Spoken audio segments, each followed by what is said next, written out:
a young perspective on hot-button issues around the world. This is The Hub. More than 80 years after World War II, some of its darkest chapters remain overlooked.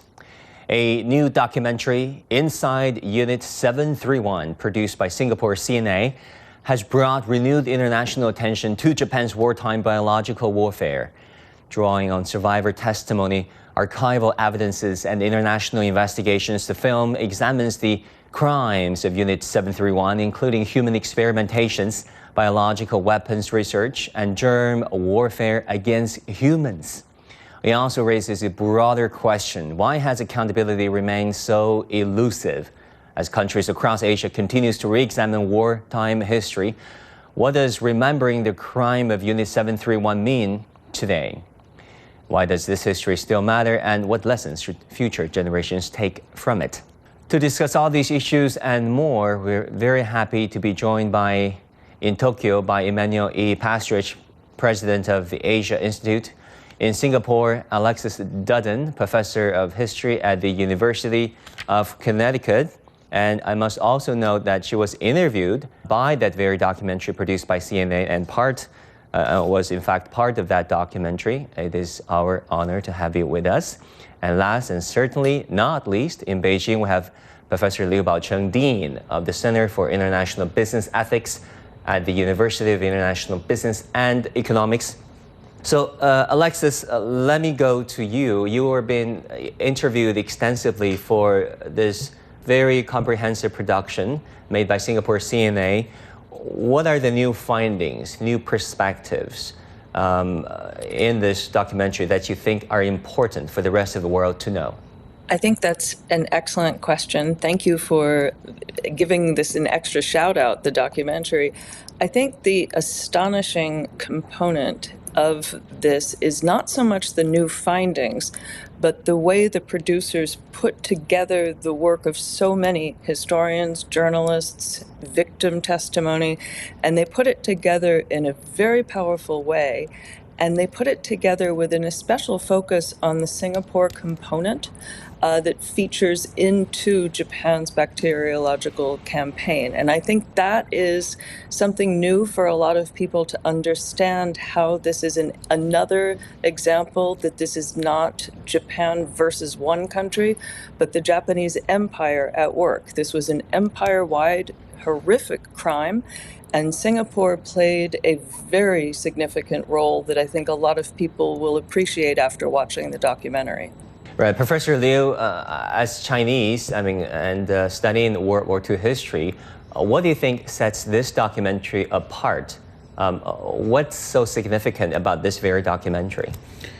Well, over the past 80 years, there has been a lot more research and a revelation of certain type of secret operations by the 731 together in the context of the war launched by Japan. However, this documentary is unique in that they are going to put all the fragmented materials and evidences together. So the key is it's very faithful and also it's very structured. So it aligns the scholars and all the historical records. It is so much convincing. And second, I think it's not only there to be displayed among the Japan and China versus in terms of the horror of the war crime, but also it brings into a larger question is that whether such sort of crime, how to address such a sort of issue against the entire humanity. So this is not really a bilateral issue, but rather a crime against humanity. And then I think it's come at a very important time when security consideration is getting more on the agenda within the East Asia, around the Asia Pacific. Now when Japan is trying to fill its gunpowder by trying to reinvent their rules, laws, and also the military, the aggression is still smoldering. So that's something very important, and I hope that this documentary can be be further disseminated all around the world, particularly targeting the younger generation, not only to review but also to remember what are the lessons that needs to be taken generations after generation to prevent such sort of a horrible crime. Exactly. A shout out to our colleagues at CNA in Singapore. Now, Emanuel, from China's film 731 to Singapore's Inside Unit 731, recently released, alongside renewed debates over wartime issues across East Asia, there's growing interest in revisiting some of the region's most painful historical experiences. Why do you think this, a re-examination of history happening now? Well, sadly, we see in Japan, but also globally, especially surrounding the United States, a remilitarization of the economy as a way to overcome certain internal contradictions. And that has extended to the potential of biological warfare. We see already activities in the United States, and Japan is immediately affected by American policy, which overlap. To go beyond the restrictions of the Biological Weapons Convention. And there's evidence that this is not something just of the past that we may be facing because new technologies have emerged, new potential.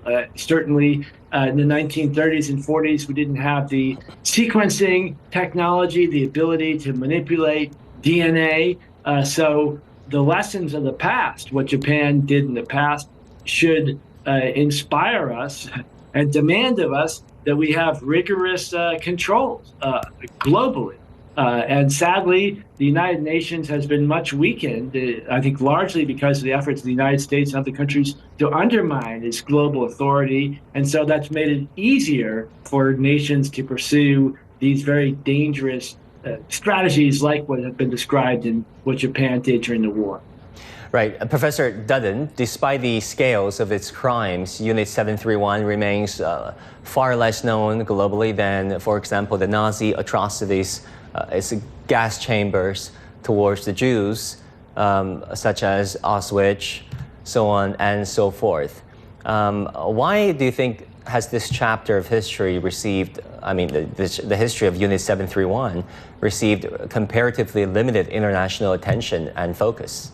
Well, this is really, I couldn't agree with my colleagues more, but this is really where U.S. complicity comes into play, because a deal was made on MacArthur's staff to let all of the scientists, all of the workers get away with murder in exchange for the physical evidence of their experiments. And so when the Japanese government today says, oh, well, we can't actually disprove what you're saying because we don't have the documents are in the United States. And so when people find by accident, which is how history works, when, for example, Professor Morimura found 2 actual documents of research this is 30, 40 years ago, he was able to prove that this history had happened. And he published The Devil's Gluttony. And that was groundbreaking for us to learn from. But in the meantime, the bulk of the evidence was transported back to the United States for its own use. And in exchange, everyone got away with murder. And that's, I think, the reason that this is people have heard about Japan's bacteriological weapons campaign, and then Japanese government officials will say, oh, no, you're just blaming us for something we didn't do. You can't prove that. And this is really, as my colleagues are saying, a global crime, and it needs to be investigated that way. Professor Liu, how do you look at this as we're marking anniversaries each year of World War II, celebrating peace? Why is that episode still relevant?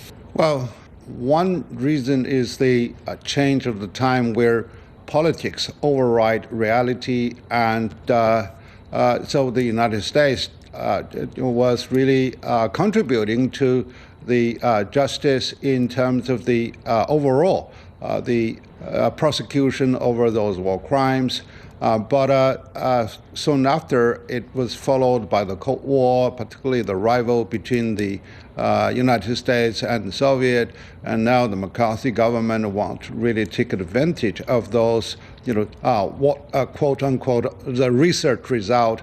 That's something valuable. They really wanted to preserve as a deterring force. And then that's quite a compromise. They also wanted to, gave, quote unquote, also face to Japan so that they are able to turn out to be allies to support their Cold War operation or their strategy. Another very important issue is that there has been less institutional and organizational work, so as compared with what have been the Jewish community has been doing.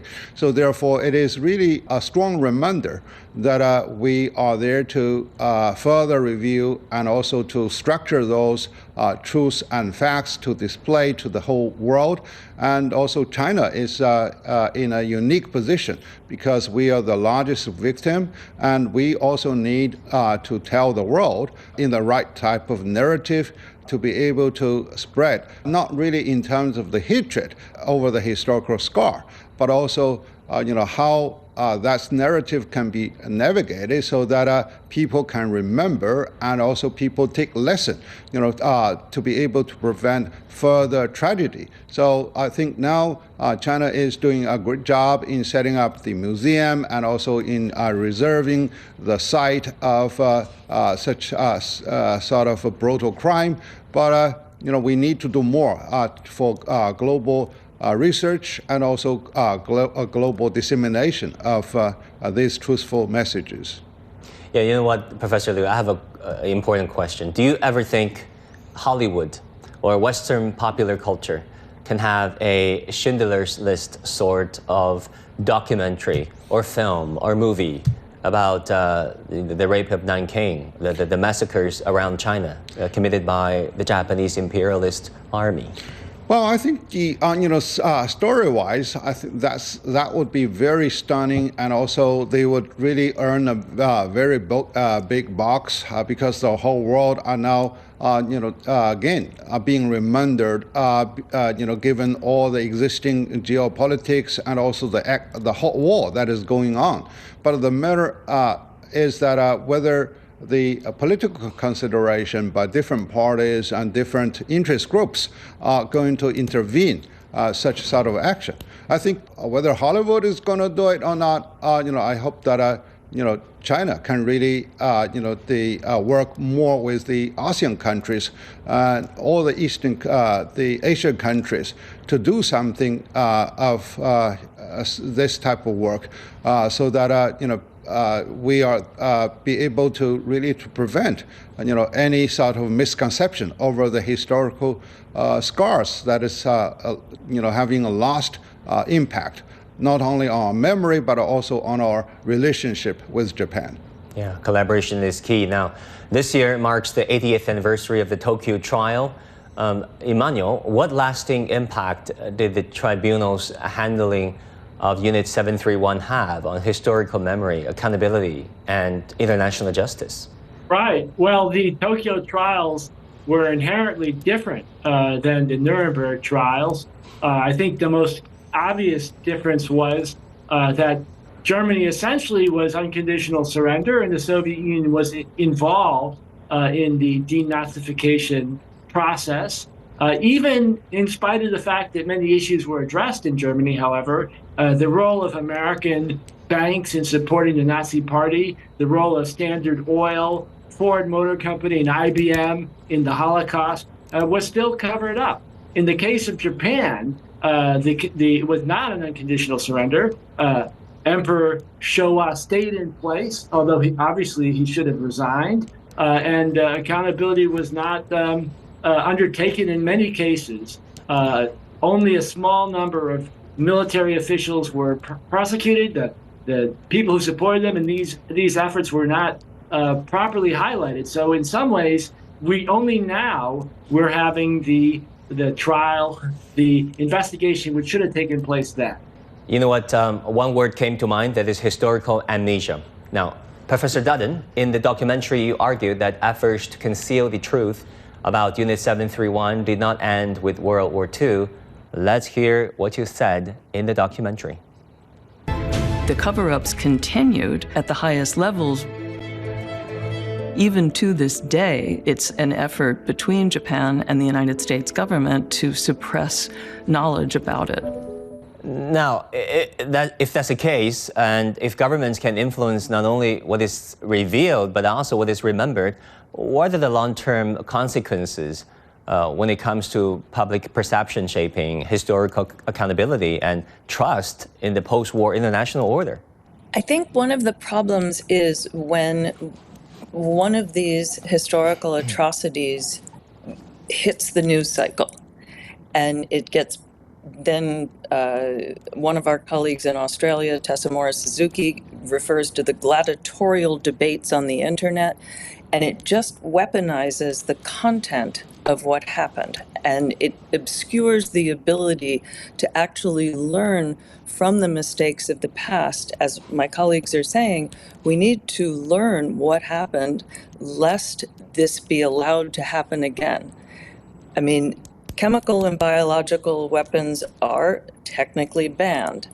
The only weapon of mass destruction that is not banned is nuclear weapons, and that's part of what the U.S. is covered. This may be a little awkward to explain, and I'll try to be brief, but when the United States exonerated these bacteriological weapons campaigners, they also made the deal that the United States would not be held accountable for dropping nuclear weapons on humans, civilians, in Hiroshima and Nagasaki. And so that's sort of the bait and switch that we exist with to this day, when we really need to be focusing together on issues like climate change, on pandemics, on things that our scientists really have the power to help stop if the history involved in them doesn't get weaponized. And the only thing that I'd like to add is a quotation that I added in the documentary, which got cut. Which was? I was asked to make a suggestion. And Japan wins a lot of Nobel Prizes in medicine and physiology. And I would really call upon Japanese winners of the Nobel Prize in medicine and physiology to make a statement about Unit 731, because their professional body knows about this history. Their professors were the professors exonerated. And that's maybe very harsh medicine from me, but I think it would really help everybody understand that Japanese are not full of hatred.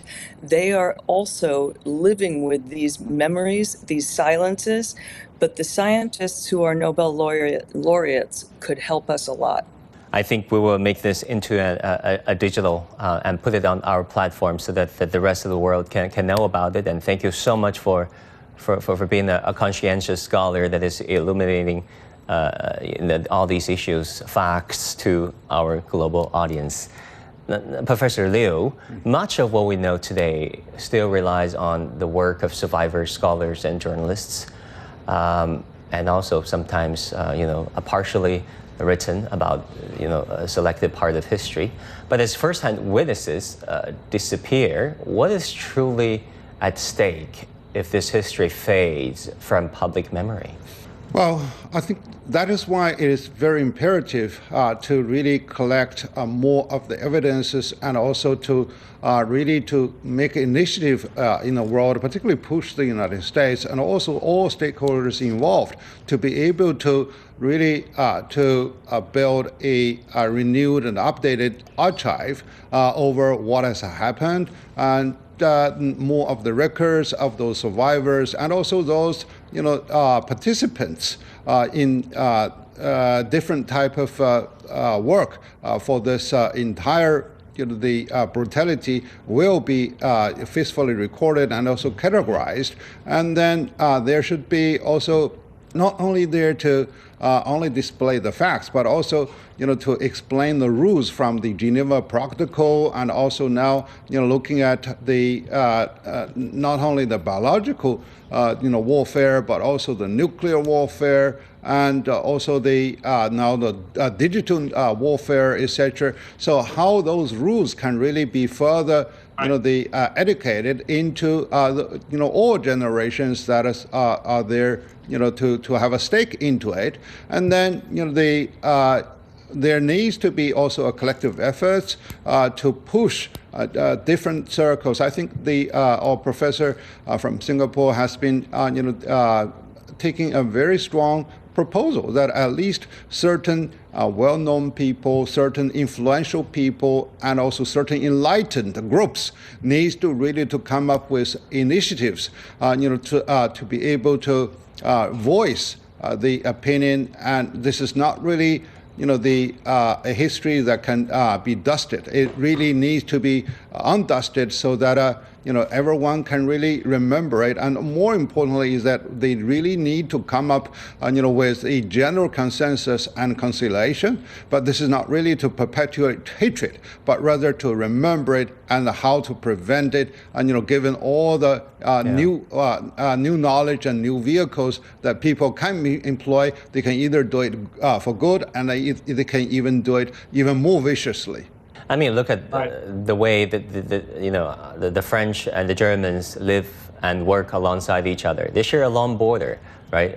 I mean, Germany conceded the World War II crimes, and they're obviously getting along pretty all right with the French if you compare that against the attitude from Tokyo. Now, Emanuel, Japanese Prime Minister Sanae Takaichi has been busy with the Yasukuni Shrine visits. Not necessarily herself, but his deputies. Now, constitutional revisions that she made no secret about, and interpretations of wartime history. She is in Europe as we speak at G7, which is her debut. If historical issues remain unresolved and military policies are undergoing significant adjustments, is East Asia entering a phase of growing strategic uncertainty? I think the entire world is entering a period of growing strategic uncertainty and risk of war and conflict.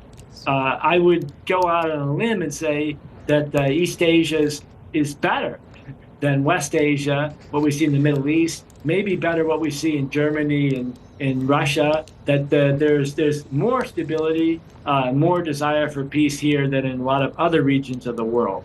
That said, however, the Japanese, United States, and many other countries have, to some degree, under pressure from the United States, but also from internal economic contradictions, have made enormous increases in military spending, which then create enormous budgets, and large numbers of people are pushing to try and create some narrative which justifies massive military spending. And so that feeds into this campaigns taking place at different levels, which I think go against the feeling of most ordinary Japanese, but to try and create a negative image of China as a threat, as Chinese, immigrants as murderers. And I've seen this in the media. It's very sad, because what's being fed to Japanese is so different than what ordinary Japanese, who have a great respect for Chinese culture and tradition, and naturally would want to work together with Chinese. I think the answer is that Chinese and Japanese citizens, ordinary people in culture, in education, other things, need to work together and to break out of this sort of global structure which has been formed, sadly, by some of the most unscrupulous elements within the American economic corporate world, in an attempt to sort of unnaturally take Japan out of Asia and fuse it with the United States, economically, culturally, and in terms of security. I mean, ideally, we would all get along, and we should all get along eventually. At least that's the hope. Now, Professor Dudden, as governments, media organizations, and researchers revisit this part of history, Unit 731, what more can the international community do to put a spotlight on historical truth and to safeguard truth. And why is that truth so important? Well, I think as my colleagues are saying as well, listening to the survivors, listening to the records of the survivors. One of the features of this documentary that I find quite important are the records found in people's parents' diaries. There's a man from Oklahoma. There's somebody in Kent, England. These records show what happened, to learn from them and to understand the pain that some of these people lived through actually teaches that it's just wrong to hate. I know that sounds so thin, but that's our role as educators, as journalists, is that hatred is unacceptable. And we do need to figure out how to learn from the past in a way that doesn't weaponize it for present purposes. All right, I want to thank all of our panelists for this insightful discussion. Professor Dudden, Professor Liu, and Emanuel in Tokyo, thank you all so very much. With that, we come to the close of this edition of The Hub on CGTN. Thank you so much for tuning in. I'm Wang Guan in Beijing. I'll see you again soon.